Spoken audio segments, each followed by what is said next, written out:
Hey everyone, today I'll be talking about the BLUEFOX NX1, this mini phone here that I've been using for the last 2-3 months. So this lower end model, just to give you a quick summary, this phone is basically your typical Android phone shrunk down to 4 inches. So I have my previous old phone, the Google Pixel 4a. The screen on this is cracked that I was using before, just to put, to make a comparison here. That's the difference between these two phones here. Uh, so long story short, I didn't want to spend all my time, browsing. I don't want to be distracted by my phone. So what I did was that I went online and did some research. I first bought the Cat S22, the flip phone. So for those of you that know the Cat S22, it's a flip phone. It's like a hybrid between a dumb phone and your regular smartphone, and it wasn't a fun experience. I did not enjoy using Cat S22. I guess it was cool at the beginning, but it was just a buggy phone. So I sold that and got this phone. And this phone is great because you can do, I live in Canada. On this phone, I can do everything that I can on this Google Pixel 4a, except this phone, it is not distracting. It's uh, it's enjoyable to not enjoyable. It is usable for basic experiencing like texting, calling, Google Maps. I haven't done really banking on this, but scanning QR codes, quickly checking websites and so on. Registering for things if you're going to events or restaurants or whatever, looking things up quickly. So this phone is great for basic stuff. You can do basic stuff on this phone very easily. Uh, but you're not going to be browsing the web on this, going on social media constantly. You can even install Instagram on this. I have Instagram installed, but I don't use it because it's not fun. It's not fun to procrastinate on this phone. You're not going to be browsing the web. It hurts your eyes. But it's fine for WhatsApp. It's fine for texting. It's fine for calling. And the camera on this is not great, but it's usable. You can take pictures of things for reminders and so on. So this is a great phone. I would highly recommend this phone. Uh, what else is there to say? I'll just show you quickly here the way it works. I'll go to Spotify. And it's really fast too. That's one thing about the Cat S22 that I had. That thing was slow. This is it's let me see if I can lock on to this. So as you can see, it's very responsive.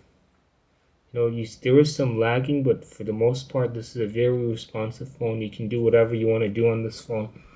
Uh, and I would highly recommend getting this phone over a dumb phone or anything else, because this is basically a dumb phone. You're not going to be procrastinating on this phone. You're not going to be constantly checking this phone, looking on Instagram and so on, but you'll still be able to do everything that you want to do in a modern world.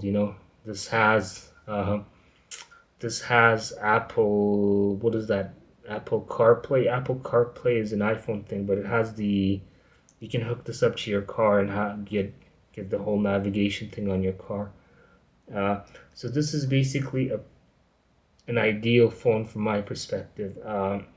It does everything that a modern Android phone does, but it's shrunk down. That's the way you summarize it. Yeah, the only downside that I have with this phone, okay, the biggest upside on this phone is the battery. There's a 3000 milliamp battery in this phone, and I basically charge it once every 3-4 days. Like once every 3 days, that's how often I charge it. First of all, the battery on this is huge, and second of all is that this phone is tiny and you're not going to be using it a lot. So huge battery, tiny phone that you don't use a lot, battery lasts for 3-4 days easily. Uh, so that's that. So you're not going to be running out of juice.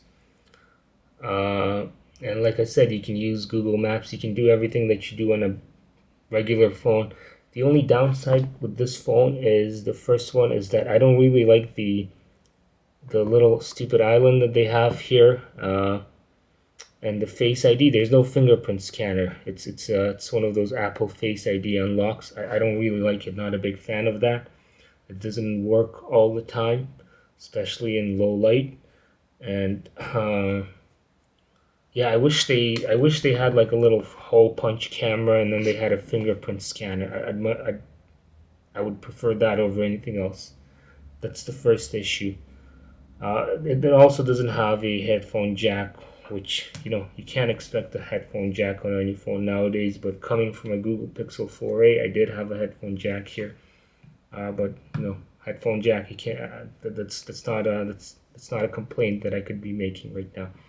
But it doesn't have a headphone jack, and also one thing about this is that the haptic vibration motor on this is very weak. So if you have this thing in your pocket or whatever, and you get a text and you have it on vibration, you're not gonna feel it. That's another downside of it. But I can't complain about that because it is a small phone, and because of that, all the components are shrunk. So if I were to release and the also, I should have mentioned this earlier, but the operating system on this, it's very stock.